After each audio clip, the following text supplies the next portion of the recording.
Welcome to Huberman Lab Essentials, where we revisit past episodes for the most potent and actionable science-based tools for mental health, physical health, and performance. I'm Andrew Huberman, and I'm a professor of neurobiology and ophthalmology at Stanford School of Medicine. This podcast is separate from my teaching and research roles at Stanford. It is, however, part of my desire and effort to bring zero cost to consumer information about science and science-related tools to the general public. Today, I want to talk about something that is vitally important for not just athletic performance, but for your entire life and indeed for your longevity, and that's muscle. And one of the things that's exquisite and fantastic about the human brain is that it can direct all sorts of different kinds of movement, different speeds of movement of different durations. All of that is governed by the relationship between the nervous system, neurons, and their connections to muscle. So today, as always, we're going to talk a little bit of mechanism. I'm going to explain how neurons control muscle. We will touch on some nutritional themes and how that relates to muscle, in particular, a specific amino acid that if it's available in your bloodstream frequently enough and at sufficient levels can help you build and improve the quality of muscle. We are also going to talk about recovery. That's when muscle grows. That's when muscle gets more flexible. None of that actually happens during training. It happens after training. Most people, when they hear the word muscle, they just think about strength. But of course, muscles are involved in everything that we do. They are involved in speaking. They are involved in sitting and standing up. They are involved in lifting objects, including ourselves. They are absolutely essential for maintaining how we breathe. They're absolutely essential for ambulation, for moving, and for skills of any kind. So when we think about muscle, we don't just want to think about muscle, the meat that is muscle, but what controls that muscle. And no surprise, what controls muscle is the nervous system. The nervous system does that through three main nodes of control. Basically, we have upper motor neurons in our motor cortex. So those are in our skull, and those are involved in deliberate movement. Those upper motor neurons send signals down to my spinal cord, where there are two categories of neurons. One are the lower motor neurons, and those lower motor neurons send little wires that we call axons out to our muscles and cause those muscles to contract. They do that by dumping chemicals onto the muscle. In fact, the chemical is acetylcholine. Now, there's another category of neurons in the spinal cord called central pattern generators, or CPGs, and those are involved in rhythmic movements. Anytime we're walking or doing something where we don't have to think about it to do it deliberately, it's just happening reflexively. That's central pattern generators and motor neurons. Anytime we're doing something deliberately, the top-down control, as we call it, from the upper motor neurons comes in and takes control of that system. So it's really simple. You've only got three ingredients. You got the upper motor neurons, the lower motor neurons, and for rhythmic movements that are reflexive, you've also got the central pattern generators. I'd now like to shift our attention to how to use specific aspects of muscular contraction to improve muscle hypertrophy, muscle growth, as well as improving muscle strength. There are a lot of reasons to want to get stronger. And I should just mention that it's not always the case that getting stronger involves muscles getting bigger. There are ways for muscles to get stronger without getting bigger. However, increasing the size of a muscle almost inevitably increases the strength of that muscle, at least to some degree. Reasons why most everyone should want to get their muscles stronger is that muscles are generally getting progressively weaker across the lifespan. So when I say getting stronger, it's not necessarily about being able to move increasing amounts of weight in the gym, but rather to offset some of the normal decline in strength and posture and the ability to generate a large range of movement safely that occurs as we age. So there's an important principle of muscle physiology called the Henneman size principle. And the Henneman size principle essentially says that we recruit what are called motor units. Motor units are just the connections between nerve and muscle in a pattern that staircases from low threshold to high threshold. What this means is when you pick up something that is light, you're going to use the minimum amount of nerve to muscle energy in order to move that thing. Likewise, when you pick up an object that's heavy, you're going to use the minimum amount of nerve to muscle connectivity and energy in order to move that object. So it's basically a conservation of energy principle. Now, if you continue to exert effort of movement, what will happen is you will tend to recruit more and more motor units with time. As you recruit more and more of these motor units, these connections between these lower motor neurons and muscle, that's when you start to get changes in the muscle. That's when you open the gate for the potential for the muscles to get stronger and to get larger. And so the way this process works has been badly misunderstood in the kind of online literature of weight training and bodybuilding and even in sports physiology. The Henneman size principle is kind of a foundational principle within muscle physiology. But many people have come to interpret it by saying that the way to recruit high threshold motor units, the ones that are hard to get to, is to just use heavy weights. And that's actually not the case. As we'll talk about, the research supports that weights in a very large range of sort of percentage of your maximum, anywhere from 30 to 80%. So weights that are not very light, but are moderately light to heavy, can cause changes in the connections between nerve and muscle that lead to muscle strength and muscle hypertrophy. Put differently, heavy weights can help build muscle and strength, but they are not required. What one has to do is adhere to a certain number of parameters, just a couple of key variables that I'll spell out for you.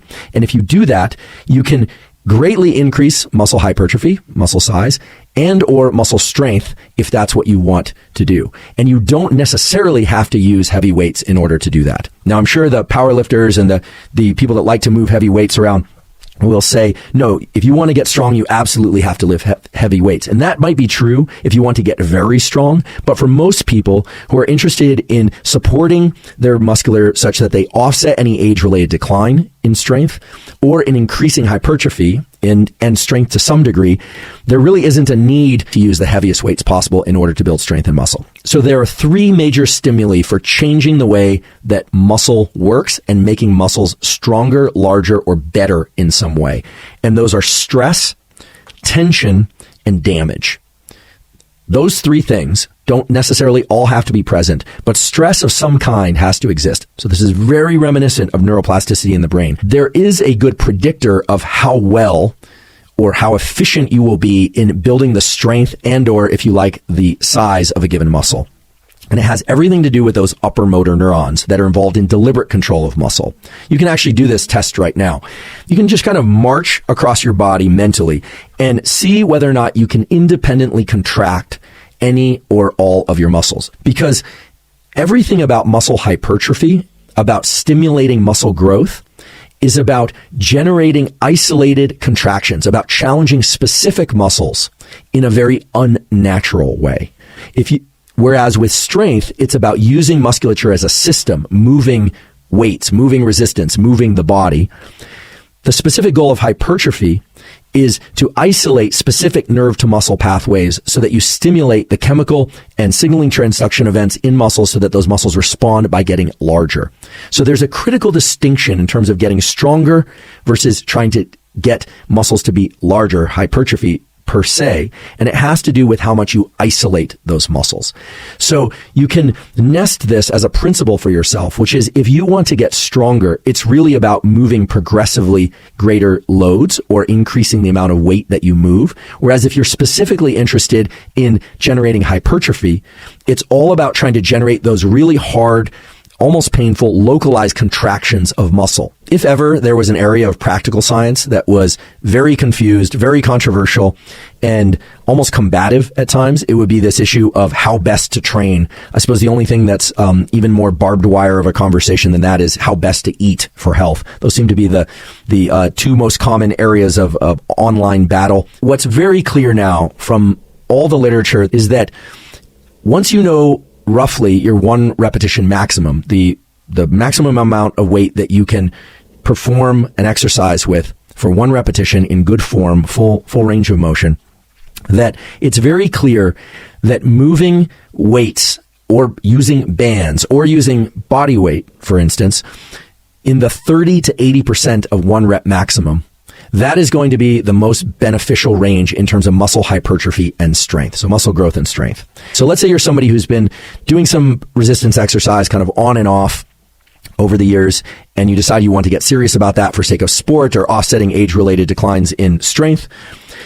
The range of sets to do in order to improve strength ranges anywhere from 2, believe it or not, to 20 per week. Again, these are sets per week, and they don't necessarily all have to be performed in the same weight training session. It appears that 5 sets per week in this 30% to 80% of the 1 repetition maximum range is what's required just to maintain your muscle. So think about that. If you're somebody who's kind of averse to resistance training, you are going to lose muscle size and strength. Your metabolism will drop. Your posture will get worse. Everything in the context of nerve to muscle connectivity will get worse over time unless you are generating 5 sets or more of this 30% to 80% of your 1 repetition maximum per week.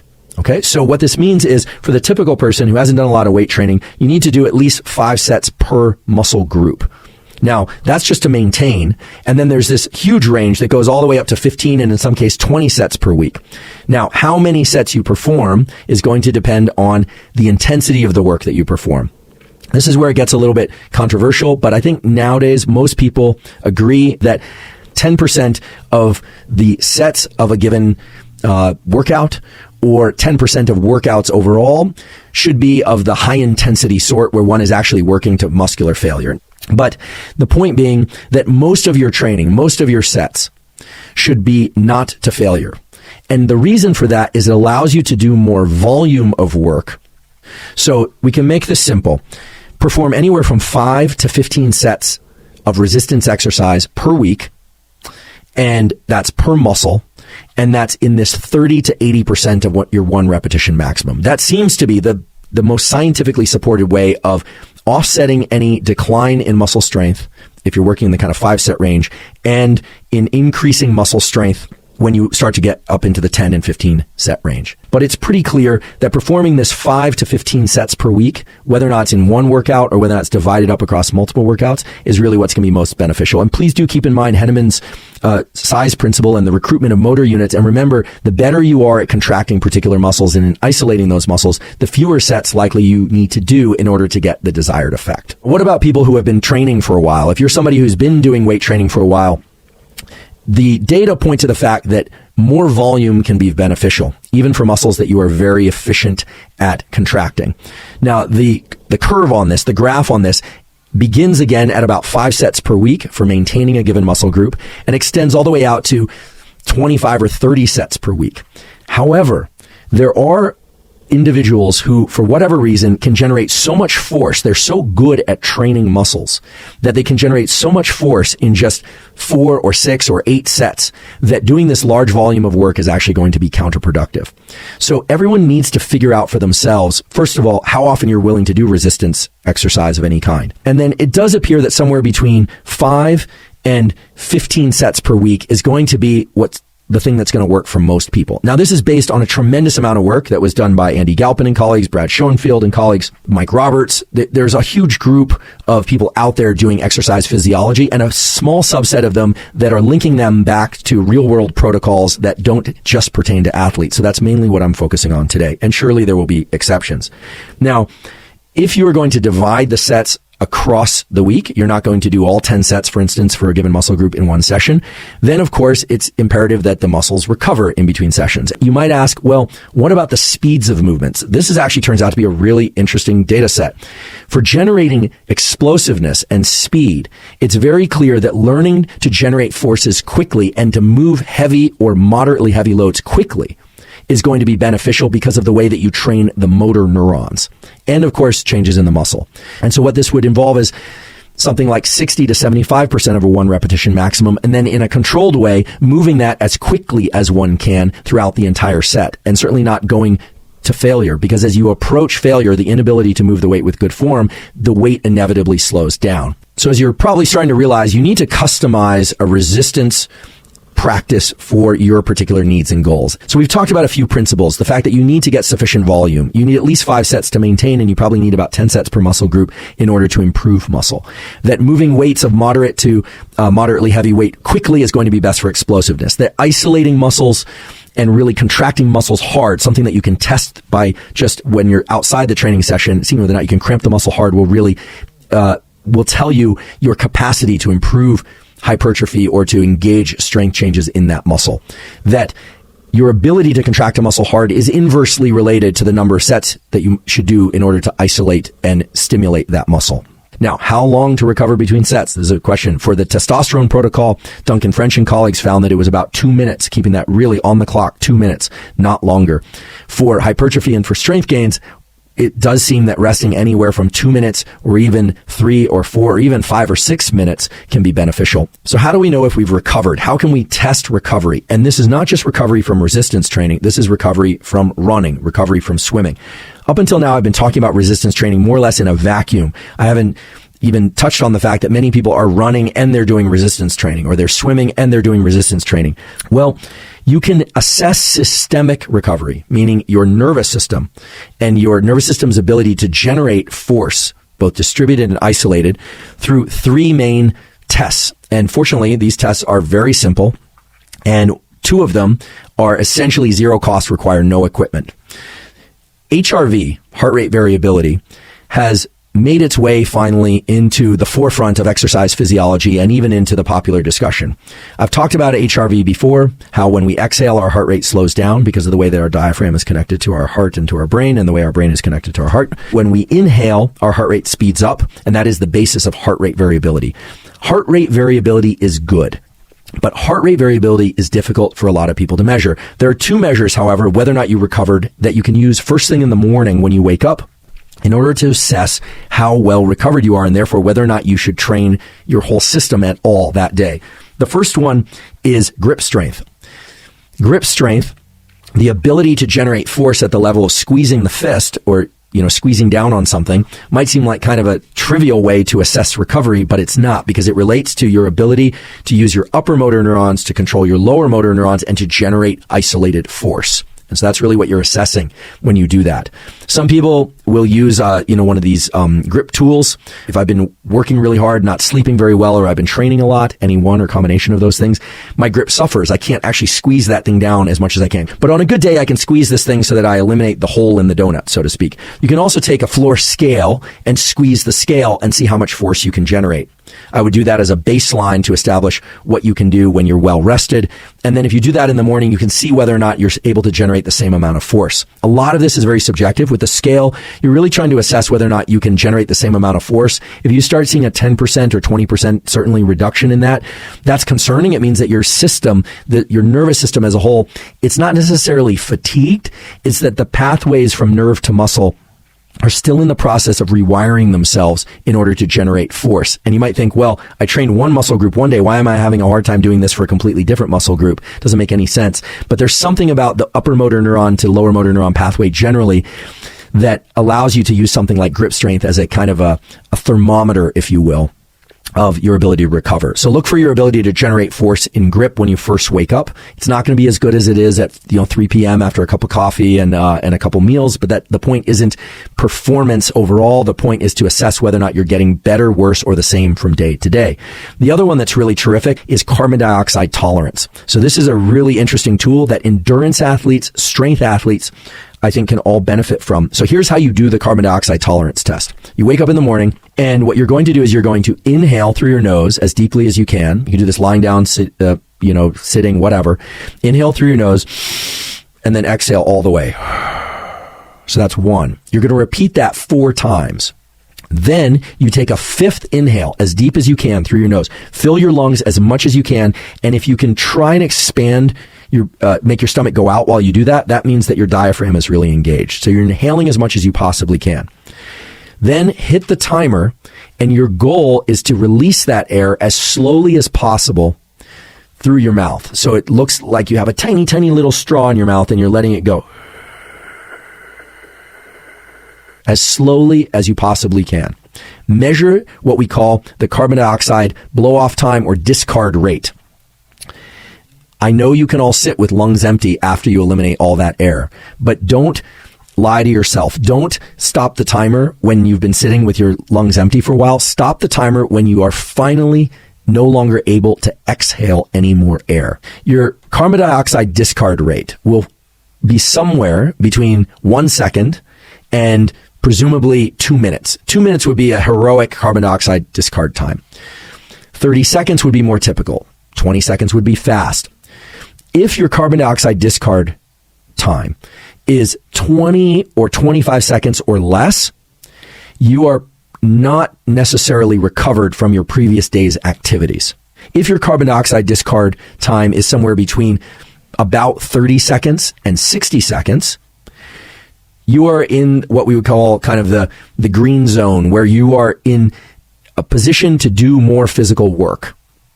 And if your carbon dioxide discard time is somewhere between 65 and 120 seconds, well, then you have almost certainly recovered your nervous system. I'm not talking about the individual muscles, but your nervous system is prepared to do more work. I'm really keen on this tool because everybody has different recovery abilities. I realize people have varying levels of stress and demand in their life. It's just impossible to prescribe an entire protocol that says, okay, yes, you should train today, and this is exactly what you should do. No, you shouldn't. Use carbon dioxide discard rate because A, it's valuable, it's informative. B, it's zero cost, and C, it's something that you can track objectively over time. And that's really the key. So recovery is a complex process. It's got a lot of things, but the CO2 tolerance test should be a valuable tool.